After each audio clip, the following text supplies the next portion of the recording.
అందరికీ వందనాలు, నమస్కారము. మరేంటంటే ఇప్పుడు మా బాధ, ఇప్పుడు జరుగుతున్న మత ఉన్మాదులందరూ చాలా బాధ పెడుతున్నారు మమ్మల్ని. మేము అసలు తట్టుకోలేకపోతున్నాం. చాలా బాధాకరంగా ఉంది. ఆడవాళ్ళని పట్టుకొని ఎట్లా పడితే అలా మాట్లాడుతున్నారు. అసలు ఎంత భయంకరంగా ఉన్నారు. మీ దేవుడు మీకు ఏం నేర్పిస్తున్నాడు? అసలు మా ఏసీని పట్టుకొని ఎలా పడితే అలా మాట్లాడుతున్నారు. మరియమ్మను పట్టుకొని పచ్చి బూతులు మాట్లాడుతున్నారు. ఎవరిచ్చారండి మీకు హక్కు? ఎవరిచ్చారు? ఎందుకు మాట్లాడతారు? మా విషయాలు మీకెందుకండి? మీకు నచ్చితే మీరు దేవుణ్ణి ఆరాధించండి, లేదంటే అసలు ఎందుకు నచ్చకపోతే వదిలేసేయండి.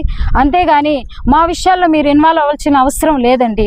ఒక స్త్రీలుగా మీరు ఏదైతే మాట్లాడాలనుకుంటారో, చాలా మంది స్త్రీలకి చాలా అన్యాయాలు జరుగుతున్నాయి, వాటి కొరకు మాట్లాడండి. మా గురించి మీరు మాట్లాడాల్సిన అవసరం లే. ఆడవాళ్ళు ఎంత గలీజ్గా మాట్లాడుతున్నారు.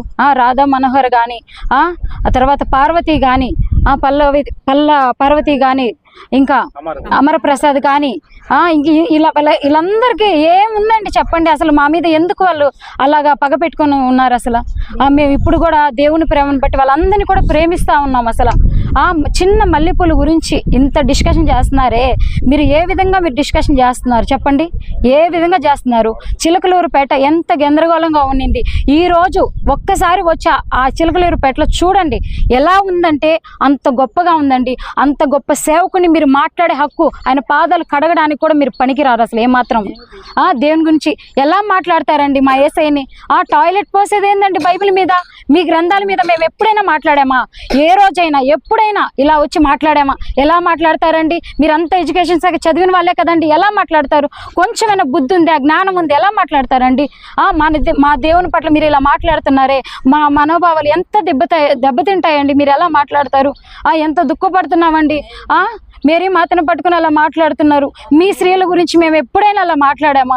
ఏ హక్కుండి మాట్లాడుతున్నారండి? ఎందుకు మాట్లాడుతున్నారండి? మౌనంగా అన్ని సహిస్తున్నామని మాట్లాడుతున్నారా? ఎంత బాధగా ఉంటుందో ఒక్కసారి మిమ్మల్ని మేము మాట్లాడి ఉంటే మీకు ఆ బాధ అర్థమవుతుంది. మమ్మల్ని మీరు మాట్లాడారు కాబట్టి మీకు ఆ బాధ అర్థం కావట్లేదు. చిన్న విషయాన్ని పట్టుకుని మీరు ఇలా మాట్లాడుతూ గందరగోళం చేస్తున్నారే. ఎన్నో అన్యాయాలు జరుగుతున్నాయండి. మణిపూర్లో ఎంత గందరగోళం జరిగిందండి. దీంట్లో ఒక్కరైనా స్పందించారా? ఆడవాళ్ళని బట్టలు విప్పేసేసి ఎంత గందరగోళం చేశారు. పాస్టర్ని చంపుతున్నారు. ఏమండి మేము ఏం అన్యాయం చేసాం? ఎవరికి ఏ అన్యాయం చేస్తున్నామండి? క్రైస్తవులుగా ఉండడం తప్ప? మా దేవుని మేము ఆరాధించుకున్నాం. మీకేం అవసరం అండి? మా దేవుడు మాకు గొప్ప. మీ దేవుడు మీరు గొప్ప అనుకుంటున్నారు, మీరు ఆరాధించుకుంటారు. మేము ఎలా చెప్తున్నామంటే, నిన్ను వల్ల నీ పొరుగు వాళ్ళని ప్రేమించమన్నాం కానీ చంపేయండి, అలా చేయండి, ఇలా చేయండి అని మేము ఎప్పుడు మాట్లాడమండి. ఇన్ని మాట్లాడుతున్నా, చిన్న వీడియో చేస్తున్నామే కానీ మీ మీద ఎప్పుడు ఏమీ మేము చేయలేదు. ఇప్పుడైతే మీరు చేసేదానికి మాకు చాలా బాధ వేస్తుంది. పాస్టర్ భార్యల్ని పట్టుకొని వాళ్ళ దగ్గరికి రమ్మండి, పక్కలోకి రమ్మండి, ఏమాత్రం న్యాయం అండి?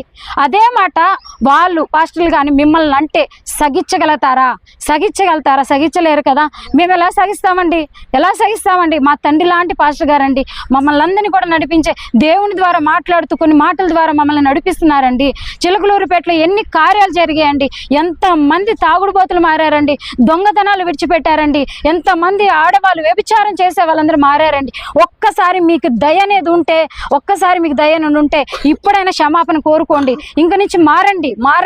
ఇలాంటివి చిన్న ఇంట్లో ఉన్న సమస్యల ద్వారా ఎన్నో విషయాల్లో కుమిలిపోయి ఉన్నాం.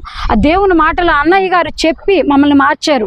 అన్నయ్య కూడా హిందూ నుంచి వచ్చిన వ్యక్తే అయినప్పటికీ ఇంత తెలుసుకొని అన్ని గ్రంథాలు చదివి ఆయన ఏమి మామూలుగా మాట్లాడలేదు. అన్ని గ్రంథాలు తెలుసుకొని మాట్లాడుతున్నాడు. మల్లెపూల గురించి కూడా ఎందుకు చెప్తున్నాడు అంటే, అక్కడ సందర్భాన్ని బట్టి, అక్కడ చిలకలూరుపేటని బట్టి మాట్లాడారే కానీ ఎప్పటికీ కూడా మీ గురించి మాట్లాడలేదు. స్త్రీ గురించి అస్సలు మాట్లాడలేదు. స్త్రీలని ఎంత గౌరవంగా చెప్తాడో తెలుసా మీకు? అసలు తెలుసా?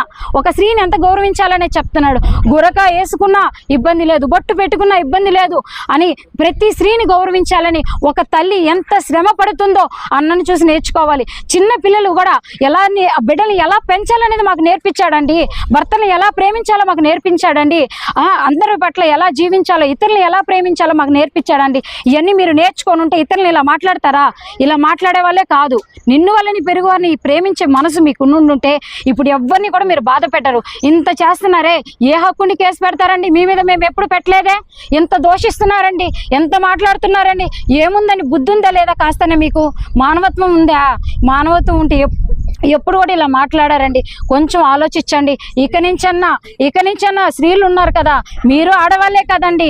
ఇతర స్త్రీలను అలా మాట్లాడుతున్నప్పుడు మీరు ఎలా గమ్ముకున్నారండి? ఈ లోకంలో ఎన్నో జరుగుతున్నాయి. స్త్రీలని ఎంత బాధ పెడుతున్నారండి. చిన్నపిల్లలను పాడు చేస్తున్నారు. తాగుడు పోతలు ఎంతో మంది జీవిస్తున్నారు. వీళ్ళని సరిచేయండి. మీకు సరిచేయాలనుంటే వీళ్ళని సరిచేయండి. మా మీద ఏంటంటే మీ ప్రతాపము ఏం చేయాలనుకుంటున్నారు? మౌనంగా భరిస్తారులే, ఏమైనా చేద్దామని అనుకుంటున్నారేమో. అలా భరించలేము. ఇంకా అతి మీరిందంటే మేము అసలు భరించాం. కేసు పెడతాం, దీన్ని న్యాయం కోరుతాం. ఖచ్చితంగా కేసు